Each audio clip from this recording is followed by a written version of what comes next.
Hai, Assalamualaikum. Nama saya Siti Alian Tasha binti Muhammad Yahya. Matrix saya 23 di IP 19F1015. So, saya akan membentangkan tentang laporan latihan industri saya di ZES Consultancy. Isi kandungan di mana ada latar belakang, lokasi syarikat, visi, misi, carta organisasi, laporan teknikal, kesimpulan dan juga komen dan cadangan. Saya akan menerangkan tentang latar belakang syarikat ZES Consultancy, di mana ZES diperbadankan pada 26 Jun 2020 di bawah The Limited Liability Partnership Act 2012 dengan nombor daftar LLP 002428 LJN. ZES beroperasi bermula Disember 2017 di Lot PT 8201 Jalan Terengganu, Lama Bukit Kuang atas nama Zahra Energy Services SDM BHD yang menjalankan bisnes bengkel kenderaan dan kontraktor mekanikal dan elektrik. Pada Mei 2021, ZES telah berpindah ke Lot 17 tingkat 1 bangunan Wisma Serangkai Jalan Sulaimani 24000 Kemaman dan menjalankan operasi sepenuhnya di pejabat baharu. Kini ZES fokus dalam perkhidmatan pengurusan kewangan secara komprehensif yang merangkumi perikanan cukai, aplikasi Office Transfer dan rundingan kewangan. Perkhidmatan yang diberikan adalah outsourcing, perakaunan, bulanan dan juga tahunan kepada pelanggan bagi memudahkan penyediaan audit report ataupun pengiraan cukai syarikat individu yang menjalankan perniagaan. Selain itu, ZES dilantik sebagai pengedar ataupun trainer aplikasi Office Central di Pantai Timur yang menawarkan integrated system kepada syarikat-syarikat ataupun usahawan yang meliputi HR, payroll, CRM, accounting, post dan juga procurement secara online. Sistem Office Central ini membantu pelanggan untuk mengurus bisnes dengan mudah dari mana-mana sahaja. Jadi dalam syarikat ini kami menggunakan aplikasi Office Central. Seterusnya, lokasi syarikat seperti yang kita lihat di dalam slide ini adalah bangunan pejabat ZES Consultancy dan Services yang berada di Cukai Kemaman. Seterusnya, visi syarikat iaitu membantu syarikat mengurus kewangan secara komprehensif, bersistematik dan menjana ekonomi negara di samping membantu golongan-golongan asnaf melalui zakat perniagaan.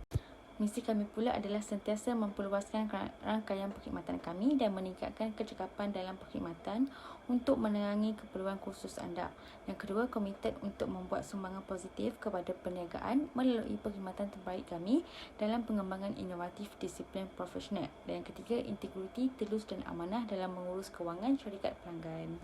Carta organisasi di mana pengurus ZES adalah Puan Wan Nohariati binti Tun Abu Bakar dan diikuti dengan Kerani Nur Ainul Zahira binti Muhammad Azman, Kerani kedua Nur Amira Zahira binti Muhammad Kamaluddin dan Kerani ketiga Nur Alifah Iliana binti Azilah.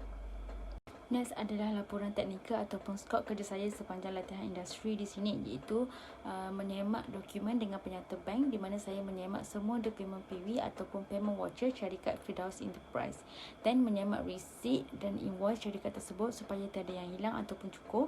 Kemudian menyemak semua dokumen PT Cash dengan Excel PC.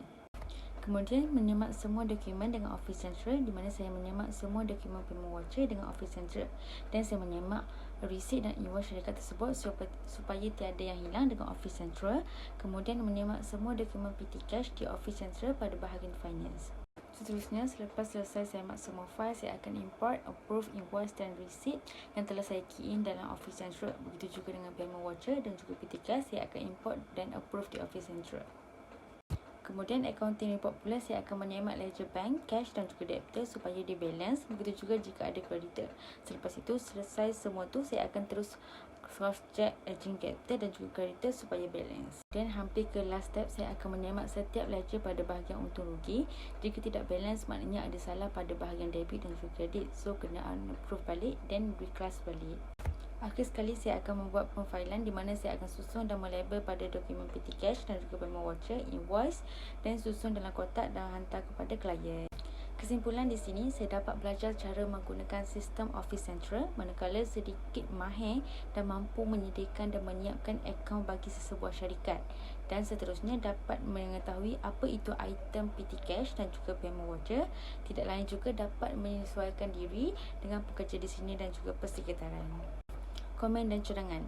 Untuk komen, saya merasakan bahawa latihan industri ini merupakan satu program yang amat baik dan berfaedah buat pelajar kerana dapat memberi pelajar pengalaman dalam pekerjaan, manakala membantu pelajar dari segi pelbagai sudut. Contohnya, dari tidak berani jadi berani, dapat menunjukkan diri. So, next adalah cadangan daripada saya, iaitu pihak syarikat haruslah menepati janji yang diberikan kepada pelatih dalam tempoh praktikal tersebut. Selain itu, memberi ruang kepada pelatih untuk menonjolkan pengetahuan dan bakat dalam organisasi tersebut. Terima kasih.